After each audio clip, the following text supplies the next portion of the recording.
The ceasefire between Turkey and Syrian Kurds expired earlier today, but was quickly replaced by a new agreement brokered by Vladimir Putin, not the United States. Now the fragile truce will continue. And as Nick Schifrin reports, raising the question, where does this leave the U.S. and its Kurdish partners?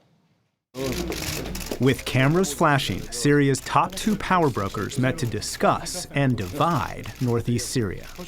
In the Russian resort of Sochi, Turkish President Recep Tayyip Erdogan sat down with host Russian President Vladimir Putin. After a 6-hour meeting, Erdogan said Turkey, Russia, and the Syrian regime together would evict Kurdish fighters known as the YPG.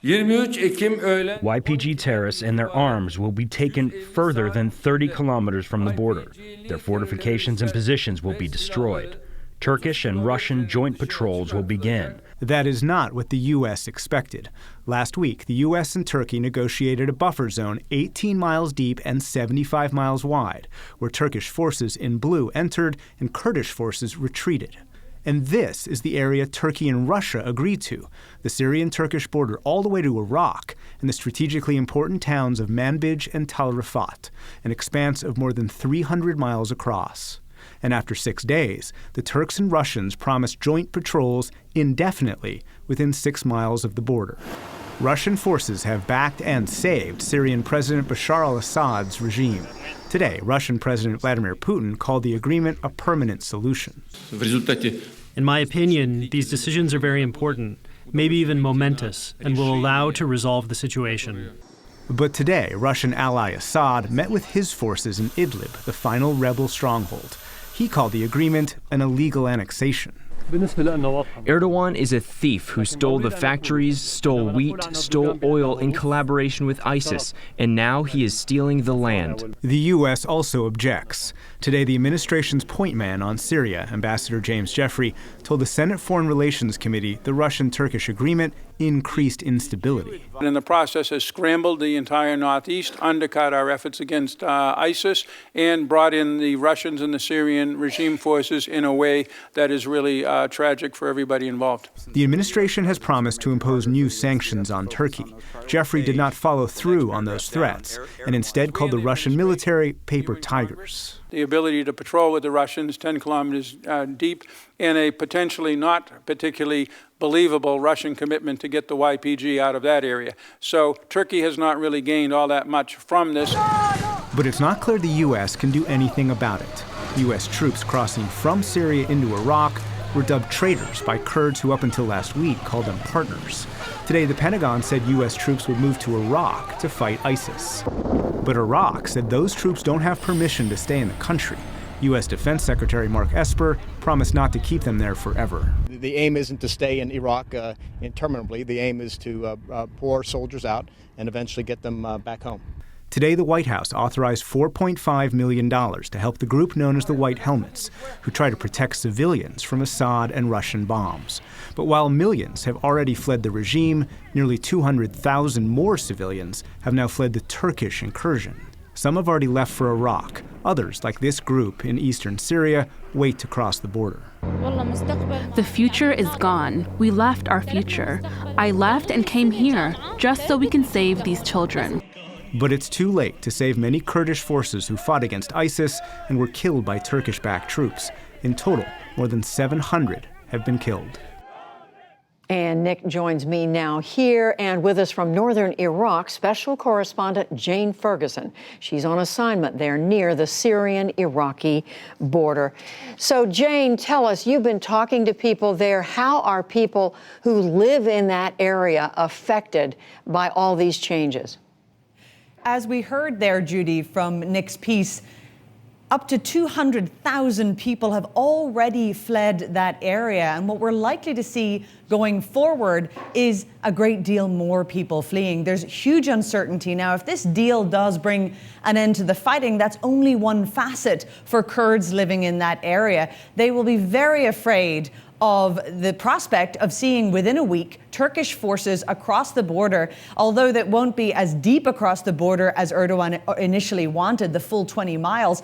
Those 6 miles are still host to many Kurdish families. It's still part of the Kurdish heartland. So we're likely to see more people fleeing, both within Syria, being internally displaced, but also across the border here in Iraq. We've seen families arriving every day, and they're not just fleeing the fighting, they're fleeing the prospect of a potential Turkish occupation of their homelands.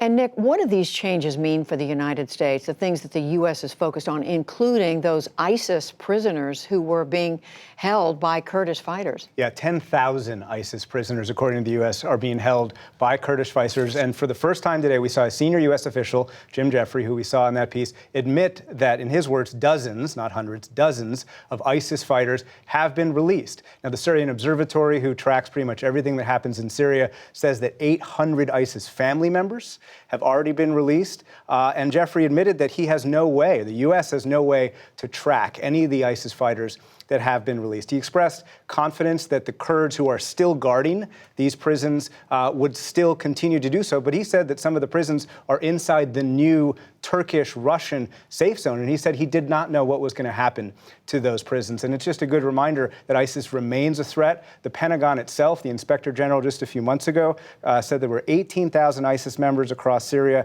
and Iraq, and in Syria still establishing resurgent cells, basically trying to become an insurgency again.